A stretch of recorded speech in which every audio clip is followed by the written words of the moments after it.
नमस्कार दोस्तों। भारत को नदियों का देश माना जाता है। ऐसा भी मानना है कि सभ्यता के विकास में इन नदियों का अत्यंत महत्वपूर्ण योगदान है।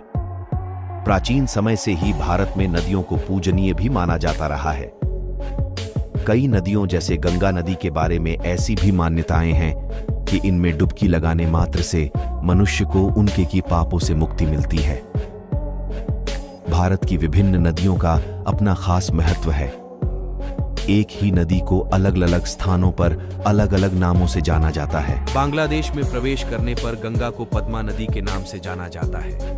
गोदावरी को दक्षिण गंगा के नाम से भी जाना जाता है। ऐसा माना जाता है कि चंबल भारत की सबसे स्वच्छ नदी है। लोग चंबल में स्नान नहीं करते क्योंकि एक कहानी प्रचलित है जिसके अनुसार कहा जाता है कि जो कोई भी चंबल के पानी को छूता है वह शापित हो जाता है। थमीरबरनी दक्षिण भारत की एकमात्र 12मासी नदी है। भारत का सबसे लंबा पुल भूपेन हजारिका ब्रिज है। यह ब्रह्मपुत्र की सहायक नदी लोहित नदी पर बना है। त्रिवेणी संगम वह स्थान है जहां 3 पवित्र नदियां गंगा, यमुना और सरस्वती मिलती हैं। यह प्रयागराज में स्थित है जिसे संगम शहर के नाम से भी जाना जाता है।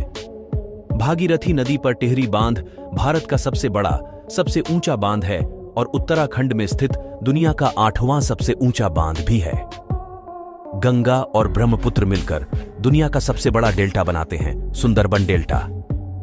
भारत का सबसे ऊंचा जलप्रपात जोग जलप्रपात 819 फीट की ऊंचाई से शरवती नदी के बहने पर बनता है। भारत में अधिकांश नदियां पश्चिम से पूर्व दिशा की ओर बहती हैं और बंगाल की खाड़ी में मिल जाती हैं।